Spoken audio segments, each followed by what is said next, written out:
वाहिगुरु जी का खालसा वाहिगुरु जी की फतेह। विश्व धर्म संवाद के नाम पर आज हिंदुस्तान की संस्कृति के एक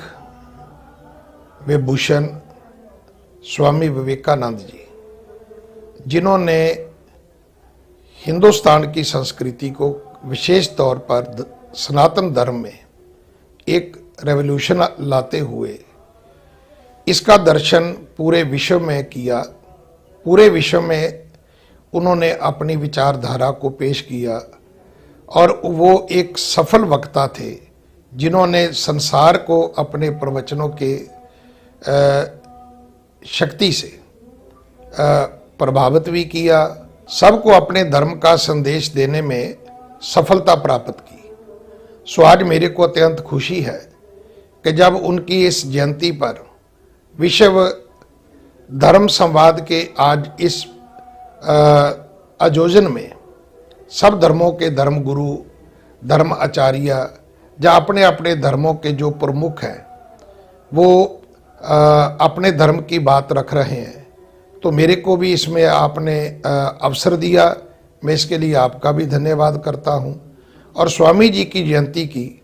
मैं पूरे विश्व को बधाई देता हूं। जैसे सब धर्मों में एक ही प्रमुख मिशन होता है, वो है मानवता की सेवा, मानवता का कल्याण और मानवता के लिए समर्पण। सो सिख जो सिख धर्म है, अब ये पूरे वर्ल्ड में ये स्टैब्लिश्ड है और विशेषकर जब कोरोना का ये प्रकोप आया तो संसार ने देखा है और अमेरिका के राष्ट्रपति जी को बोलना भी पड़ा कि मैं तो ये चाहता हूं कि विश्व के हर शहर में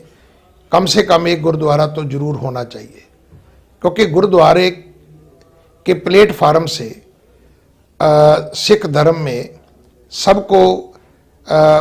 आपसी भाईचारे का संदेश दिया जाता है, सबको नाम सिमरन की बात, संगत की बात और किरत करने की बात दृढ़ कराई जाती है। और यहाँ एजुकेशन के नाम पर स्कूल, कॉलेज, यूनिवर्सिटियाँ खोली जाती हैं और मेडिकल फैसिलिटी के नाम पर एक छोटी सी डिस्पेंसरी से लेकर बहुत बड़े बड़े मेडिकल कॉलेज तक ये सारा प्रबंध किया जाता है और ये सुनिश्चित किया जाता है कि कहीं भूकंप आ जाए, कहीं कोई फ्लड आ जाए, कहीं कोई सूखा पड़ जाए, कहीं कोई कोरोना जैसी कोई महामारी आ जाए, जब वर्ल्ड में कहीं भी कोई जंग युद्ध शुरू हो जाए तो वो धरती बेशक अफगानिस्तान की हो या वो इराक की हो या वो सीरिया जैसे मुल्क हों, हर जगह आप देखेंगे कि सिख समाज के, सिख धर्म के जो अनुयायी हैं वो वहाँ अपनी दवाई लेकर, मेडिकल एड लेकर और उनके लिए खाना लेकर, फूड लेकर, जो फ्री किचन का सबसे बड़ा सिख धर्म में ये सिद्धांत है कि वो लंगर लेकर वहाँ पहुँचते हैं। और मैं तो ये चाहता हूँ कि हम एक चेन बना के चले सारे धर्मों वाले। हमको ये नहीं चाहिए कि आपका धर्म छोटा है, मेरा बड़ा है, आपकी फिगर कम है, हमारी फिगर ज़्यादा है। इस काउंटिंग में मैंने थोड़े दिन पहले भी ये बोला था कि जब हम धार्मिक लोग इस काउंटिंग में पढ़ते हैं तो मेरे को ऐसा लगता है कि हम धर्म के लिए नहीं, हम सियासत वाले लोगों के लिए काम कर रहे हैं। हम उनकी फिगर का फिक्र कर रहे हैं कि अगर इस समुदाय के नाम से कोई कैंडिडेट होगा तो उसको कितनी वोट मिलेगी। ये इस चक्कर में हमको नहीं जाना चाहिए, क्योंकि हमारे लिए अवल अल्लाह नूर उपाया, कुदरत के सब बंदे, एक नूर ते सब जग उपजया, कौन भले को मंदे। हमारा ये दृष्टिकोण होना चाहिए पूरी सृष्टि के जीवों के लिए। एक दृष्टा होना चाहिए, एक नज़र होनी चाहिए और हमको ये मानना चाहिए जमीन और जमान के समस्त एक ज्योत है, सब में एक ही परमात्मा की ज्योति है, सब परमात्मा के पैदा किए हुए जीव है। उनका कलर क्या है, उनकी कास्ट क्या है, उनकी क्लास क्या है, हमको इस चक्कर में, इस गिनती में नहीं पड़ना चाहिए। अगर हम ही लोग इस चक्कर में चले गए तो फिर तो वही बात होगी कि गुरु नानक साहब महाराज सुमेर पर्वत पे गए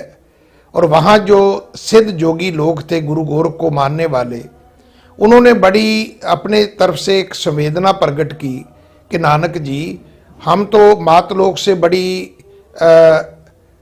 दूरी बना के बैठे हैं, बड़े टाइम से हम इधर आके बैठे हैं, आप तो बिल्कुल अभी आए हैं वहाँ से, तो वहाँ की क्या सिचुएशन है, वहाँ के क्या हालात है, मातलोक का क्या इस वक्त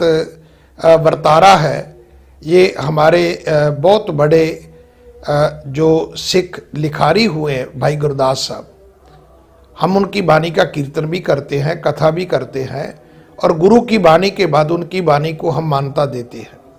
तो उन्होंने अपनी कलम से ये लिखा है कि सिद्ध पुछन सुन नानका, मात लोक विच क्या वर्तारा। सिद्ध जो जोगी थे, जो गुरु गोरख को मानने वाले, और जिनकी किसी की उम्र 400 साल है, 300 साल है,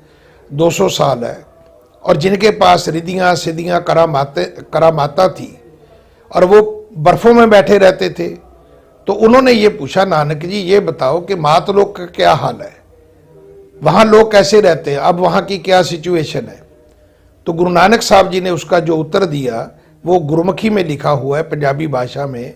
कि सिद्ध शिप बैठे पर्वती, कौन जगत को पार उतारा।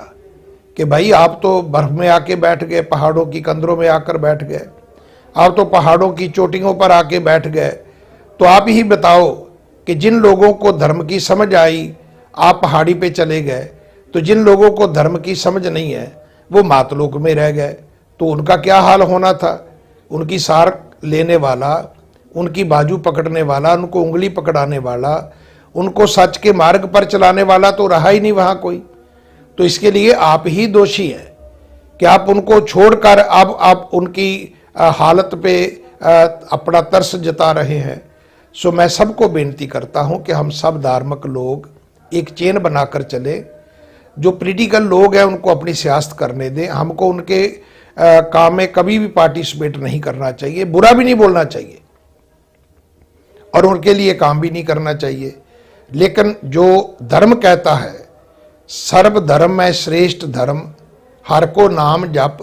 निर्मल कर्म, लोग अच्छे काम करें और परमात्मा की सिफत करें, इबादत करें। वो मुसलमान हो, वो हिंदू हो, वो जैनी हो, वो बौद्धि हो, और वो ईसाई हो, वो यहूदी हो, पारसी हो, ये अलग अलग नाम जरूर है और ये हमको मान लेना चाहिए ये सब रास्ते हैं जो परमात्मा के घर को जाते हैं। तो इसके लिए हम सबको काम करना चाहिए। आज इतने बड़े महापुरुष की जयंती पर जब हम इकट्ठा हुए हैं तो हम एक निर्णय पे पहुँचे, आपस में हम संवाद तक सीमित ना रहें, संवाद से आगे हम काम पर चले जाएं और हम यत्न करें कि जितनी परमात्मा ने हमको बुद्धि शक्ति समर्था दी है, हम सारे एक सूत्र में काम करें, कभी एक दूसरे का कटाक्ष ना करें, सब धर्मों का सम्मान करें और सब धर्मों वाले हम संसार के लोगों को मार्गदर्शन दें। इन बातों से मैं अपनी बात को विराम देता हूँ और मैं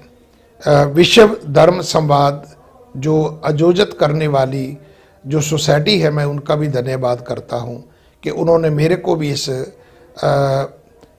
बहुत बड़े प्रोग्राम में शामिल होने के लिए निमंत्रण दिया। सबका धन्यवाद। वाहेगुरु जी का खालसा, वाहेगुरु जी की फतेह।